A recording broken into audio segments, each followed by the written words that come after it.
Welcome to Book Talk. I'm Winston. I like to read good books, and you should too. Today we are talking about Creature Feature for Palladium Books.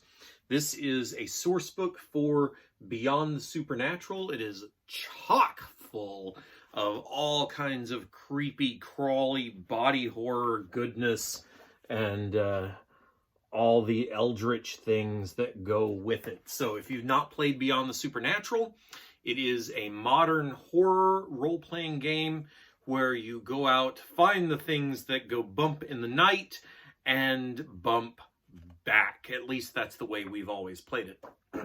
So what is this creature?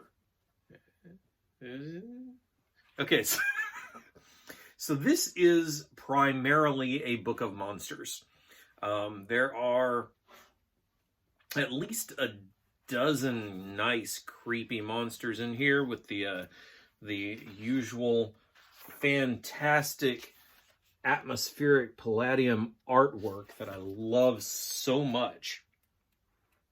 And every one of these is not just a monster description and a monster ecology. It's also got a little bit on how the monsters react, how to use them, and some flavor material, story ideas, and seeds to go with them. All kinds of really good stuff in here. Atmospheric monsters, and of course it's Beyond the Supernatural, so there's a heaping helping of body horror to go with that. Oh, we saw that one already. Let's see. Where's the... Oh yeah, this dude right here, Brawling Joe. I like him. And that very first one, yeah, there we go. There's the dude I was looking for. Look at that. Oh my gosh, this is good stuff. Now, when I heard the title, I figured it was just going to be, creature feature movie monsters. This is not movie monsters. These are wonderful, original creatures with which to terrify your players. We also get a little bit about the Laszlo Agency, just or the Laszlo Society, excuse me.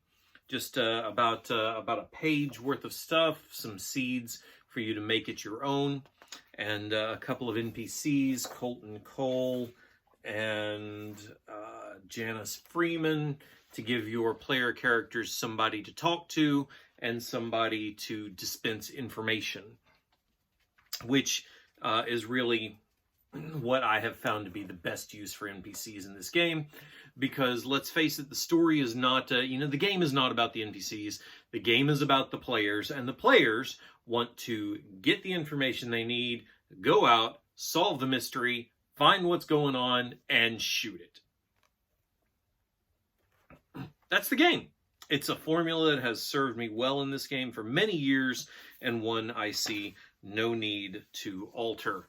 Look at that. Isn't that great? And Beyond the Supernatural, the way I've played it, has always been one of those games that benefits from a massive variety of monsters rather than a consistency in monsters. So the more different things that you have to go out and to fight, the better off your players are going to be. They're not going to know what is coming. They're not going to know what's next. And they're not going to be able to, get a couple of clues about the thing and say, oh, well, that's a werewolf. Oh, that's a vampire. And with the variety of vampires and werewolves that this game brings, even just those two things alone are not enough to prepare the players for what is to come.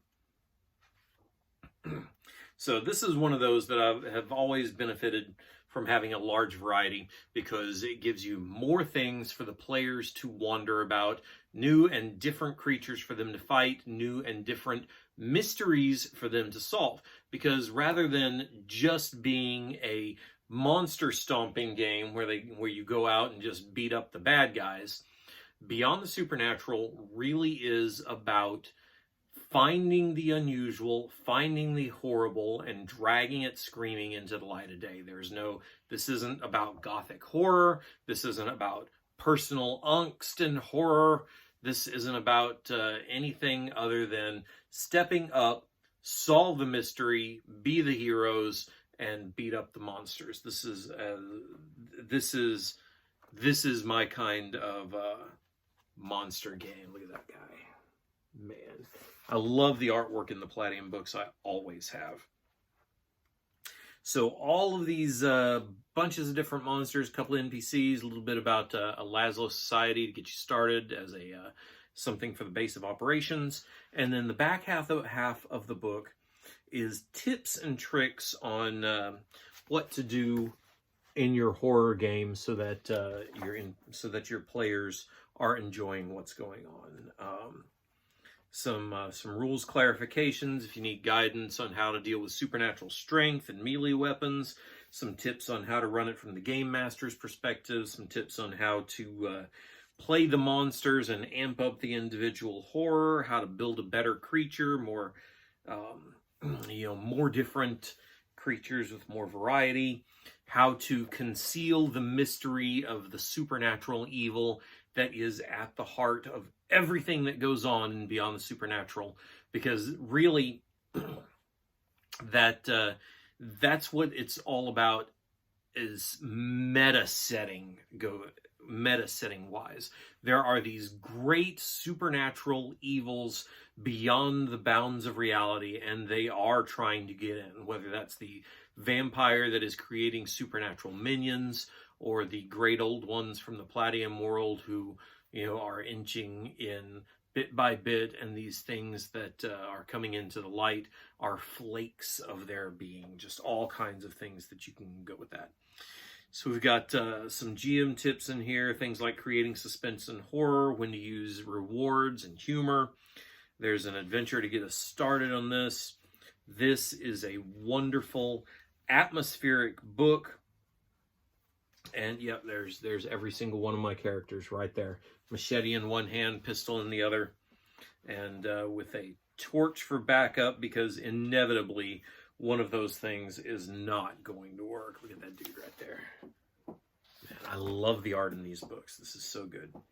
And I am so pleased to have this one in my arsenal. One of these days, look at that. One of these days, we'll even get to complete a Beyond the Supernatural game that doesn't end in a total party wipeout, right? Nah. Where's the fun in that? All right, so you know what your assignment is. Go find a good game. Play it. Check out books at StarmanSaga.com, Starman Novels, DianeDetzer.com for her Intergalactic League. Everything can be found at Critical Press Media, and my own stuff as well. When you've done all of that, come on back here, because there's more book talk yet to come.